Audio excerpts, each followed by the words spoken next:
Pledge allegiance to the flag of the United States of America, to the republic which stands, one nation, under God, indivisible, with liberty and justice for all. Call up to the Reverend.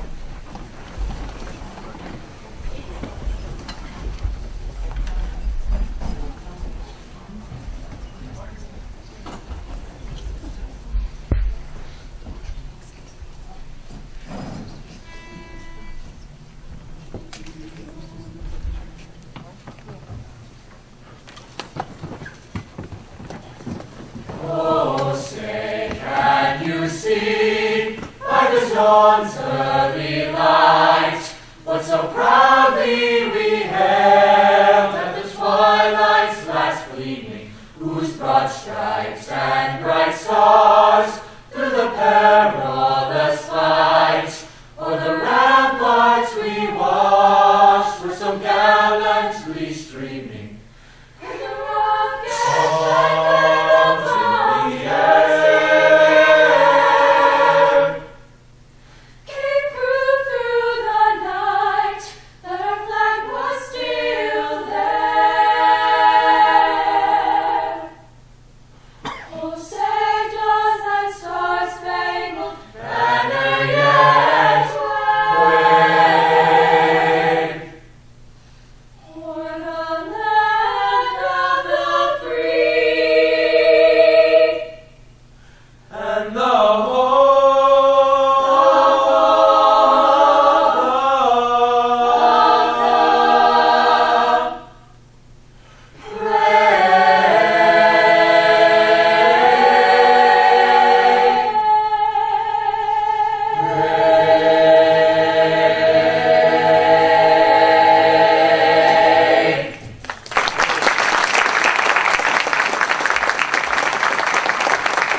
Thank you, folks. Thank you. As always, excellent. Thank you, Joe. Great job.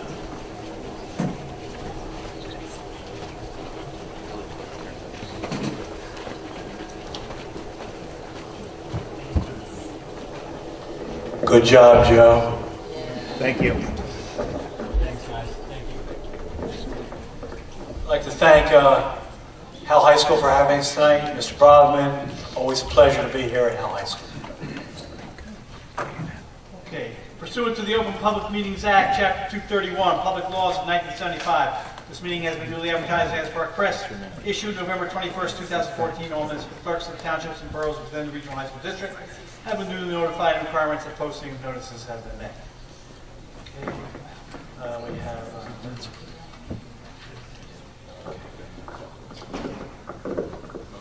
motion for minutes. We have a second. Thank you. We don't need a discussion. Oh, we do need discussion. Discussion? I thought so. Seeing none, Mr. Boyd. Mr. Asatola? Yes. Mr. Bruno? I'll be abstaining from both. Mrs. Canaria? Yes. Mrs. Fankhauser? Yes. Mrs. Lavin? Yes. Mr. Messinger? Yes. Mrs. Sutera? Yes, except for 3992. Mr. Corolla? Yes. Mr. Moses? Yes. All right. Next we have report, superintendent's report. Yeah, a brief report this evening. So it's sort of like dog years. Our last board meeting was a special board meeting that was called to order on March 30th. We've had spring break interspliced between that meeting and tonight's meeting, so what we've ultimately ended up with is 3 full days of school between board meetings. So just a few quick items. We have our Middle States Action Planning Team kickoff this week at Freehold Township High School, and what that is, if folks remember, The Frio Regional High School District is engaged in district-wide accreditation through the Middle States organization.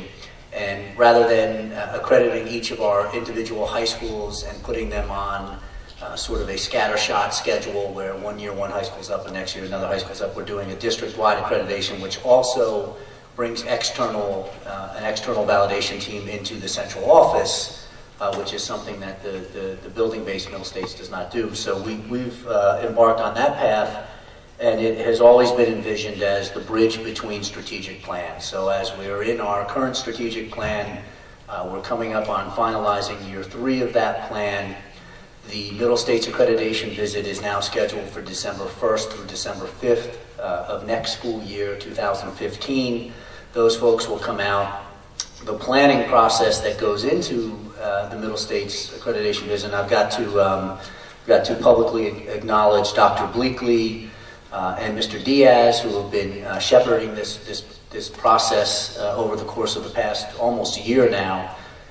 What we have on Thursday night is we have a district-wide team which sort of encompasses multiple stakeholders, from community members, students, teachers, administrators, and the such, and then we have building-based action planning teams, and so those teams will come together for the first time this week and look at the objectives that we've settled upon and how we're choosing to measure those objectives. We've surveyed a number of folks. I think we have somewhere around 5,000 surveys that have been returned from different stakeholders across the community that feed into those data points. So that's this week. We're also, over the course of this week and next week, conducting side-by-side training for our administrative teams, and what that is with the new teacher evaluation from Teach NJ. We do periodically, we have our administrators from different buildings come together, observe teachers who are gracious enough to volunteer their classrooms. There's no attachment to a summative rating or anything of that nature. A team of evaluators will go in, observe the same lesson, debrief together from across the buildings, and that's really to promote inter-rater reliability and to make sure that we're using the Marzano framework appropriately in all 6 of our buildings and through different departments and the such. So it's a collaborative endeavor. This time around, Manalapan High School is hosting, and Colts Neck High School are hosting those visits. So thanks to Dr. Angelosi and Mr. Simon for putting those events together. And then finally, we are in the formative process of beginning our principal searches. So Dr. Hazel and I, we will have 2 openings. We have 1 opening presently, and we will have a second opening shortly. Dr. Hazel and I met with approximately 18 external candidates and vetted those folks. We have a number of internal candidates that are going through an interview process, and at this point in time, we have a central administrative committee that is put together, and this week they are going to see approximately 12 candidates. We'll ultimately funnel that into multiple committees yet to be formed. We're taking our time with the process. We're not under any sort of duress for the timeliness with that. So we're going to have a long and extensive search and get the right principals for our buildings. And that concludes my report. Thank you. Next up, we have board reports, and we have the Curriculum and Instruction Committee. None of the committees met, as you know, we're just coming off of spring break. Policy is tentatively scheduled for May 5th. I believe curriculum instruction will most likely meet on April 27th, though I'm not confirmed with that. And I believe finance sometime thereafter. Okay, next. Mr. Moses, before public participation for comments on the agenda, if I could just note that an addendum was included on the back table. To highlight it, there are 3 items in the personnel and negotiations section. G14 has been added, approval of the agreement between the Frio Regional High School District Board of Education and the Principals Association. Also under Buildings, Transportation, and Physical Plant, I2, bid rejection, HVAC alterations at various buildings, Phase 2. And finally, under Educational Services, J10, rescind and approval of settlement agreement. In addition to that, one of the items originally listed on the agenda, J9, approval of settlement agreement is being pulled, so that will not be considered by the board this evening. Thank you, Mr. Boyce. Next up, we have public participation. We have one name signed up to speak, Mr. John Edmonds.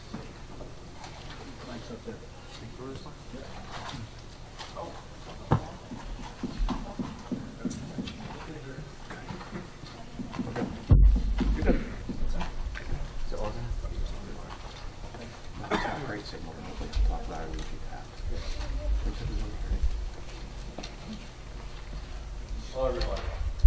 I'd like to be a little edgy today by using my cell phone for my speech instead of using paper and all that kind of stuff, so I'm trying to save the environment as well.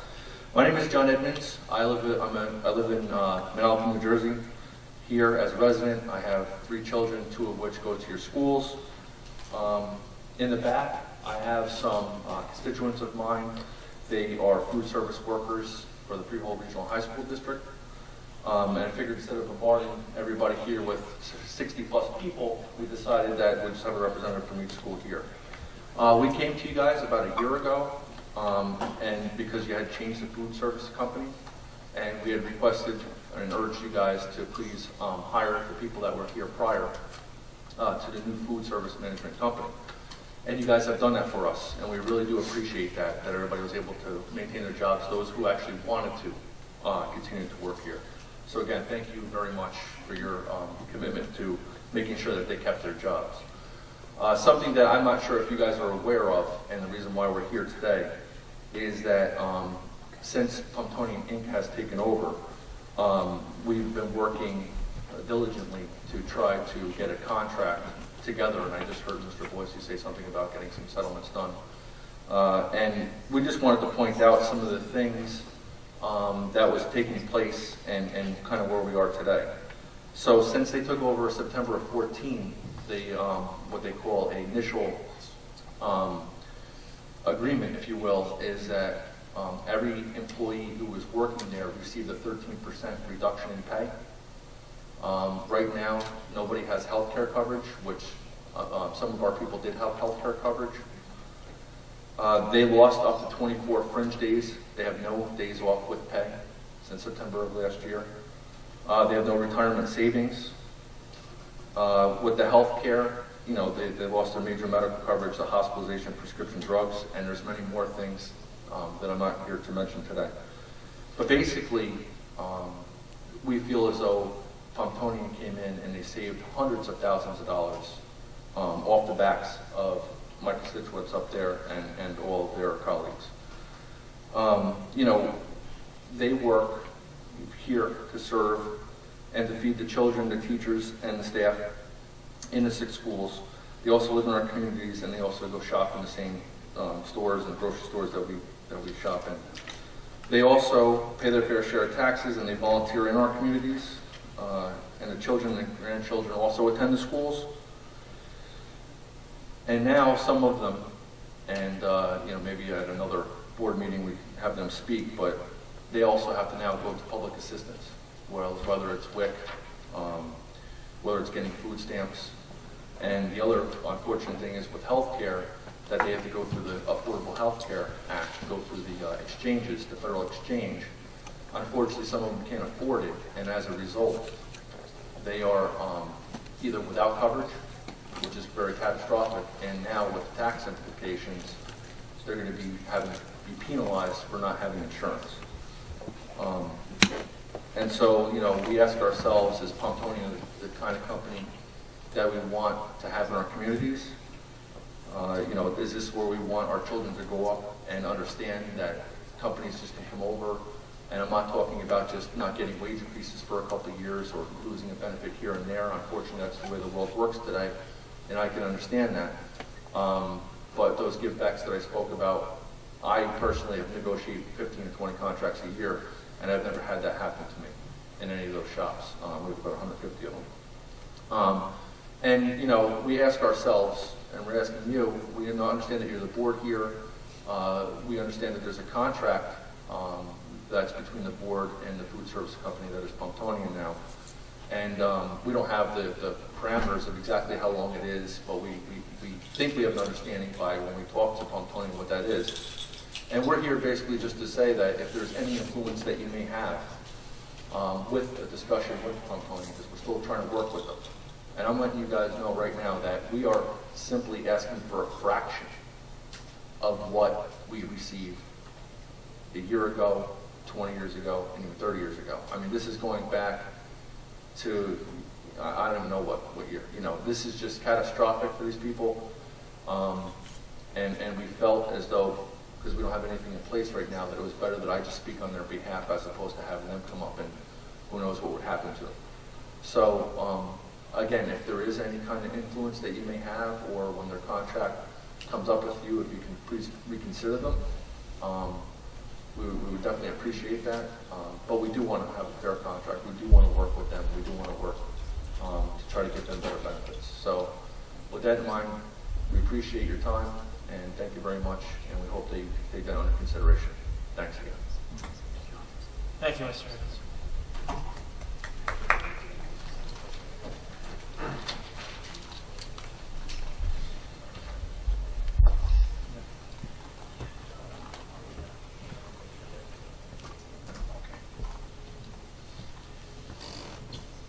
All right, before we take the agenda, I wanted to take just a quick moment to recognize, if you take a look at G2, there's retirements.